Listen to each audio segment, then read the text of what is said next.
নমস্কার বন্ধুরা, আশা করছি আপনারা সবাই ভালো আছেন এবং সুস্থ আছেন। আমি রাখি আমার চ্যানেলে সবাইকে জানাই অনেকটা স্বাগত। বন্ধুরা, মশা এমন একটা প্রাণী যে মশা আসার সঙ্গে সঙ্গে বিপদও আসতে থাকে। কারণ মশা কামড়ালে ডেঙ্গু, ম্যালেরিয়া, ফাইলেরিয়ার মতন ভয়ঙ্কর সমস্ত রোগ হতে পারে। তো এর ফলে মানুষের মৃত্যু পর্যন্ত ঘটতে পারে। তো আমরা কি করি, এই মশার কামড়ের হাত থেকে বাঁচার জন্য নানান ধরনের টোটকা অ্যাপ্লাই করি। এবার বাজার থেকে দেখবেন আমরা নানান ধরনের কেমিক্যালযুক্ত যে সমস্ত প্রোডাক্টগুলো আছে সেগুলোও ব্যবহার করি, যেমন কয়েল, এমনকি রিফিল, ধূপ, এই সমস্ত জিনিসে প্রচুর ক্ষতি হয় বাড়িতে বাচ্চা বয়স্ক থাকলে। এই যে গন্ধটা নাকে গেলে শ্বাসকষ্ট হয়, বাচ্চাদেরও অনেক ক্ষতি হয়। তো আমরা এই সমস্ত প্রোডাক্ট ইউজ না করে বাড়িতে থাকা জিনিসপত্র দিয়ে যদি তৈরি করতে পারি মশা তাড়ানোর কোনো উপায়, তাহলে কেমন হয়। তাই আমি কিন্তু আজ খুব সহজ একটা পদ্ধতি নিয়ে এসেছি, যার মধ্যে কোনো ঝামেলা নেই। তো এখানে আছে একটা পেঁয়াজ। পেঁয়াজ সাধারণত আমরা মশলার কাজে ব্যবহার করি, মানে রান্নাবান্নার কাজে ব্যবহার করি মশলাপাতির মধ্যে। আজ এই পেঁয়াজের সাহায্যেই আমরা মশা তাড়াবো। তো কিভাবে, এখানে পেঁয়াজের পেছনের যে অংশটা, একটা অংশ কেটে নিলাম। এবার কি করব, পেঁয়াজের খোসাটাকে ছাড়িয়ে নিতে হবে। বন্ধুরা, পেঁয়াজের একটা নিজস্ব স্ট্রং গন্ধ আছে, যেটা মশা তাড়াতে তো ভীষণ সাহায্য করে। সঙ্গে এর মধ্যে এমন কিছু একটা থেকে দুটো উপকরণ আমি অ্যাড করব, যার ফলে মশা পালাতে বাধ্য ঘর থেকে। কারণ মশা দেখবেন সকাল সন্ধ্যায় ঘরের মধ্যে উপদ্রবটা বেশি হয়, ঘরে বাইরে রান্না করা যায় না, বাচ্চারা বই পড়তে পারে না, মশার কামড়ে অতিষ্ঠ হয়ে যেতে হয়। তো সমস্ত সমস্যার সমাধান হবে। পেঁয়াজের নিচের দিকে যে শেকড়টা আছে সেটাকে কেটে দেবো, কারণ পেঁয়াজটাকে এইভাবে বসাতে হবে। তো বন্ধুরা, এখন একটা চাকু নেবেন, আর এই চাকুর যে কাজটা খুব সাবধানের সঙ্গে করবেন।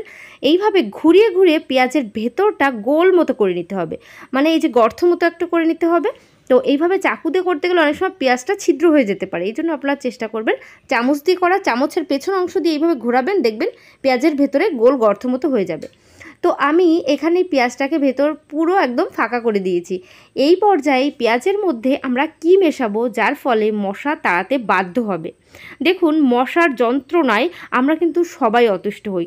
রান্না করতে যায় যখন পায়ে পুরো মশা কামড়ে দেয়, এমনকি যখন খাওয়া দাওয়া করি ডাইনিং টেবিলের নিচেও প্রচুর মশা থাকে। মশার যন্ত্রণায় আমরা তখনই ওই বাজার থেকে দামি দামি প্রোডাক্ট ব্যবহার করি। তো আজ কিন্তু ওই প্রোডাক্ট ব্যবহার করব না, না করেই আমরা এখানে নিয়ে নিয়েছি নিমের তেল। বন্ধুরা, নিমের তেল কিন্তু খুবই কড়া হয়। সেই নিমের তেলের যে একটা স্ট্রং গন্ধ, সেটা মশা একদম সহ্য করতে পারে না। তো আমি এখানে নিমের তেল আর সামান্য একটু সর্ষের তেল অ্যাড করে দিয়েছি, সামান্য। তো বন্ধুরা, এই যে নিম আর সর্ষের তেল দুটো একসঙ্গে করে দেওয়ার ফলে কি হবে, মশা একদম এই গন্ধটা স্ট্রং হওয়ার কারণে পালাবে। আমরা এখানে একটু তুলো নিয়ে নেব। তুলোটাকে ছোট্ট একটা সলতে তৈরি করে নেব। এবার সলতেটা যেন স্ট্রংভাবে একদম সোজা হয়ে দাঁড়িয়ে থাকে, তার জন্য আমাদের একটা কাজ করতে হবে। আমাদের প্রত্যেকের বাড়িতে কম বেশি রান্নাঘরে যে অ্যালুমিনিয়াম ফয়েলটা থাকে, সেই অ্যালুমিনিয়াম ফয়েল সামান্য একটু ছিঁড়ে নেব। বন্ধুরা, সামান্য একটু ফয়েল পেপার দিয়ে আমরা যদি এই সলতেটার গায়ে জড়িয়ে দিতে পারি, তাহলে ওটা স্ট্রংভাবে দাঁড়িয়ে থাকবে। প্রদীপটা অনেকটা সময় পর্যন্ত জ্বলবে। আর যখনই আপনারা এই ট্রিকটা ইউজ করবেন, একটু বড় দেখে একটা পেঁয়াজ নেবেন। আমি এখানে ছোট একটা পেঁয়াজ দেখাচ্ছি, আপনারা একটু বড় দেখে পেঁয়াজটা নেবেন, তাহলে ওভারনাইট আপনারা এটা জ্বালিয়ে রাখতে পারবেন। ঘরের যে কোনো একটা কর্নারে রেখে দেবেন। দেখবেন আমরা যখন ফ্যান চালাচ্ছি না, ফ্যানটাও চললে এটা বন্ধ হবে না, কারণ একটা সাইডে কর্নারের দিকে রাখবেন।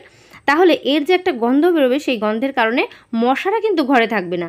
এই গরমের দিনে এতটা গরম পড়ে, আমাদের কিন্তু মশারি টানাতে হয় মশার কামড়ের জন্য। আবার ফ্যানের হাওয়াটাও ভালো মশারির মধ্যে ঢোকে না। তো সেই মানে এই যে সমস্যা থেকে সমাধান পাবেন। মশারি টানাতে হবে না, আবার ফ্যানের হাওয়াটা আমাদের সুন্দর গায়ে লাগবে। কারণ মশারি টানাই কেন, মশার কামড়ের হাত থেকে বাঁচার জন্য। তো সেই মশাই যদি ঘরে না থাকে, তাহলে মশারির কোনো প্রয়োজন হবে না। তো আমরা এখন সলতেটা এইভাবে পেঁয়াজের মধ্যে বসিয়ে দিয়েছি। বসিয়ে আমরা কিন্তু এটাকে ধরিয়ে নেব। ধরিয়ে আমরা কোথায় কোথায় ব্যবহার করব এবং ঘরের একটা কর্নারও রেখে দিলে কি হবে, আমি সবটাই দেখিয়ে দেব। বন্ধুরা, এই ছোট্ট কাজটা, এর মধ্যে কিন্তু কোনো ঝামেলা নেই। এর মধ্যে শুধু নিমের তেল দিয়ে দিয়েছি, আর কি করব, একটু কর্পূর অ্যাড করব।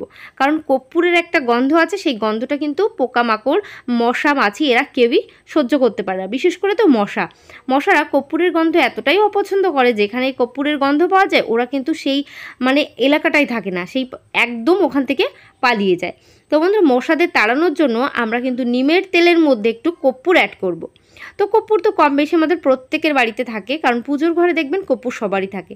তো সেই কর্পূর যদিও না থাকে, বাজার থেকে একটু কিনে নেবেন, কিনে এইভাবে তেলের মধ্যে অ্যাড করে দেবেন। অ্যাড করে দেওয়ার পর এই যে আমরা যখন এই পেঁয়াজের যে প্রদীপটা জ্বালিয়ে নেব, জ্বালিয়ে নেওয়ার পর মশারা কিন্তু একদম চলে যাবে, ঘরের ভেতরেও একদম আসবে না। আর বিশেষ করে সন্ধ্যার দিকে মানে সূর্য অস্ত যাওয়ার পর দরজা জানলা একটু বন্ধ রাখার চেষ্টা করবেন, যেন খুব বেশি মশা ঘরের ভিতরে না চলে আসে।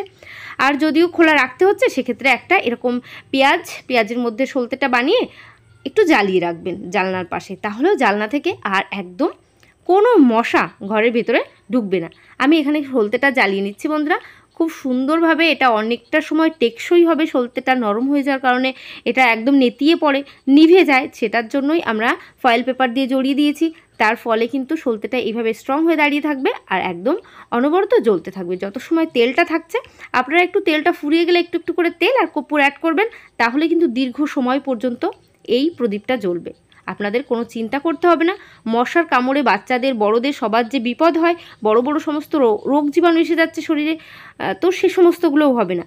খুব সহজ একটা পদ্ধতি।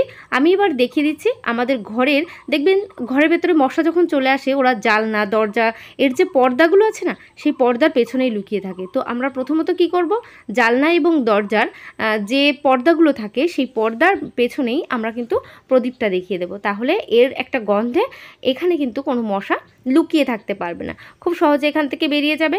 আর আমরা যেখানে খাওয়া দাওয়া করি ডাইনিং টেবিলে, দেখবেন পায়ের দিকে প্রচুর মশা কামড়ায়, তো সেখানেও একটা এরকম পেঁয়াজের প্রদীপ জ্বালিয়ে রাখতে পারেন, তাহলে এখানে কোনো মশা থাকছে না। আর যদি সেটা না পারছেন, তাহলে একটু এইভাবে দেখিয়ে দেবেন, এর গন্ধটা যেন এখানে থেকে যায়। রান্নাঘরে রান্না করছি, সেখানেও পুরো মশাটায় কামড়াচ্ছে, আমাদের পায়ে রান্না করতে দিচ্ছে না। জানলা দিয়ে যদি রাতের দিকে গরমের কারণে জানলাটা খোলা রাখতে হচ্ছে, সেক্ষেত্রে আপনারা জানলা একটা এইভাবে পেঁয়াজের প্রদীপ জ্বালিয়ে রাখবেন, তাহলেও এই জানলা থেকে ভেতরে মশা এন্ট্রি করতে পারবে না। আর কি করব, টয়লেটে দেখবেন সবথেকে বেশি মশা টয়লেটেই দেখা যায়, তো সেই টয়লেটেও এইভাবে প্রদীপটা একটু দেখিয়ে দেবেন, তাহলেও কিন্তু এই পেঁয়াজের একটা স্ট্রং গন্ধ, কর্পূরের একটা স্ট্রং গন্ধ, আর নিম পাতা তো এতটাই করা হয়, নিমের যে তেলটা, সেই তেলের কারণে মশারা একদম যে এলাকাটায় এই প্রদীপ থাকবে সেখানে একদমই দেখা যাবে না। তো বন্ধুরা, এইভাবে আপনারা যদি কাজটা করেন, এমন সিঁড়ির নিচেই আমাদের সিঁড়িটা থাকে, তার নিচে প্রচুর অন্ধকার জায়গা, সেখানেও মশা থাকে, তো এখানেও একটু দেখিয়ে দেবেন। ঘরের ভেতরে দেখবেন যে কর্নারগুলো আছে, টিভি ফ্রিজের সাইডে আছে, এই সমস্ত জায়গায় মশার উপদ্রবটা একটু বেশি দেখা যায়। আমি এখানে আলমারির সাইডে এখানে রেখে দিলাম, এখানে দীর্ঘ সময় পর্যন্ত জ্বলবে, যত সময় তেল থাকবে।